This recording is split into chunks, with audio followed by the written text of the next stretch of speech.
Welcome to Moment for Mission. I'm Fred Foy Strang, and I'm your host on this journey. Today we're talking about mission, vision, vocare.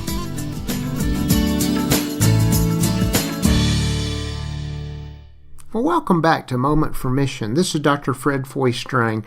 I'm grateful for the time you've taken to listen to this episode and others that you may find interesting.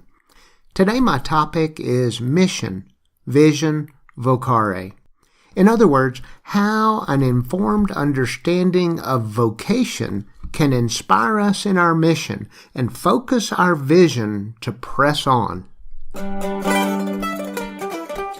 But first, it's time for a Fred Foy fact. Over the past 5 decades, I've engaged in a wide variety of works.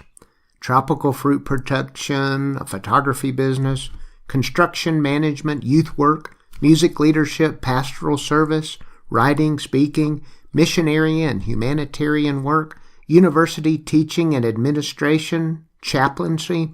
I suppose some might think I just haven't figured out what I want to do when I grow up. I think, though, in all my efforts, my overarching purpose has been to be of service to others.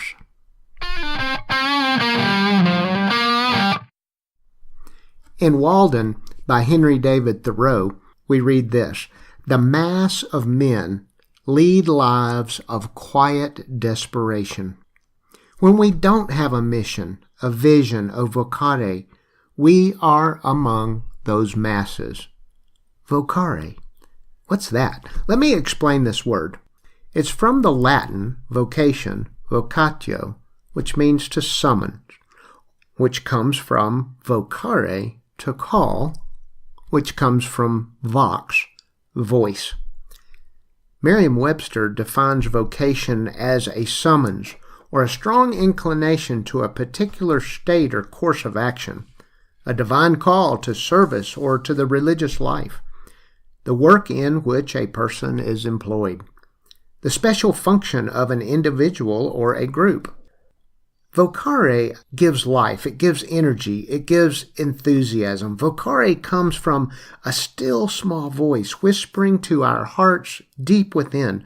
No one can tell you what your mission should be, what your vocare is. You have to hear it yourself. For many, we understand a job is a trade of my time and my skill for money.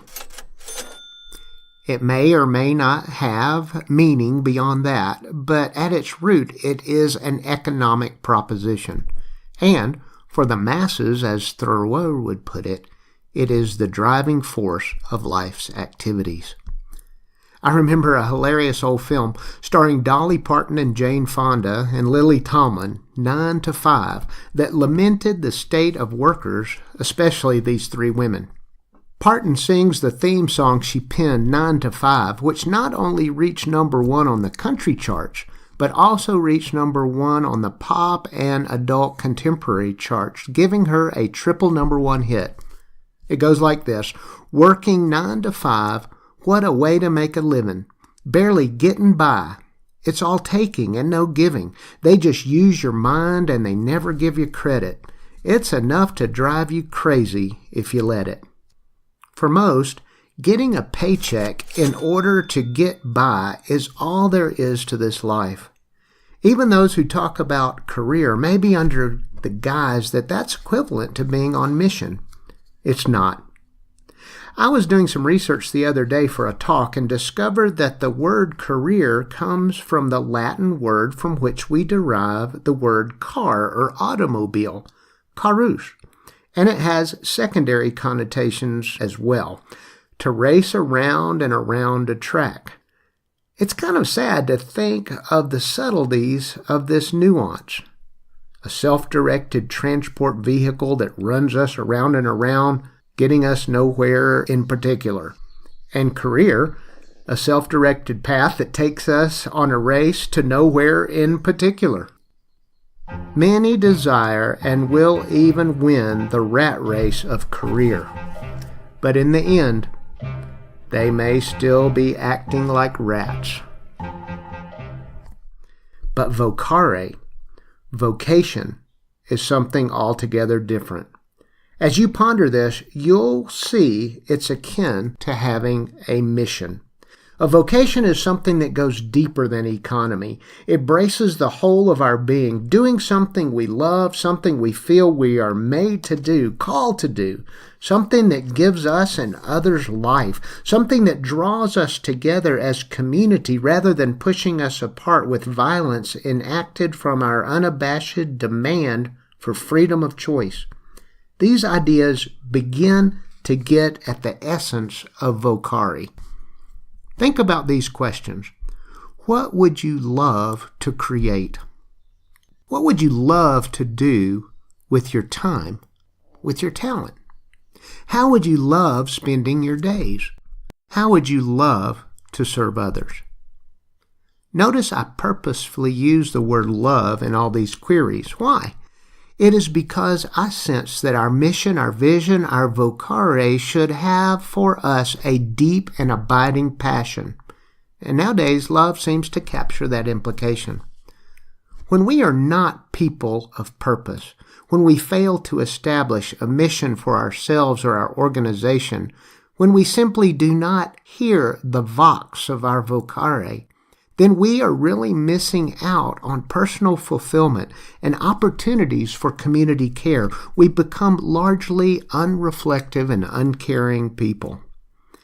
A person with such an attitude moves through life without asking important ontological questions. Why?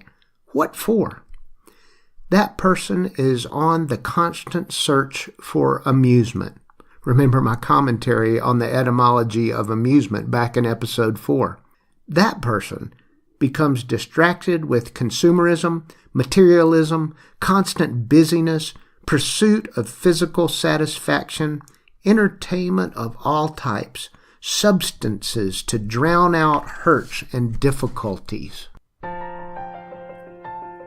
For this Moment for Mission podcast series, I was cognizant of this tension and wanted to make a concerted effort to enable others to consider community engagement and cooperation in good works to help others in places where we live and in this beleaguered world of ours. Here's one of the statements of my organizational documents. The Moment for Mission podcast seeks to inspire listeners to consider their personal and corporate mission and encourage individual and group engagement with others for the greater good. Steve Jobs, founder of Apple Computer, spoke these words to students at Stanford University. You've got to find what you love, and that is as true for your work as it is for your lovers. Your work is going to fill a large part of your life, and the only way to be truly satisfied is to do what you believe is great work. And the only way to do great work is to love what you do. If you haven't found it yet, keep looking. Don't settle. As with all matters of the heart, you'll know when you find it. And like any great relationship, it just gets better and better as the years roll on. So keep looking until you find it. Don't settle. Vocare comes from voice. Therein is the implication that there is a voice that calls your name and gives us direction for our life and our living and our loving in this world. I want to leave you today with this word of encouragement. Listen for your call. It is your mission. This is Dr. Fred Foy Strang. Thanks for listening, and do join me next time as we continue to explore Moment for Mission. Have a great day.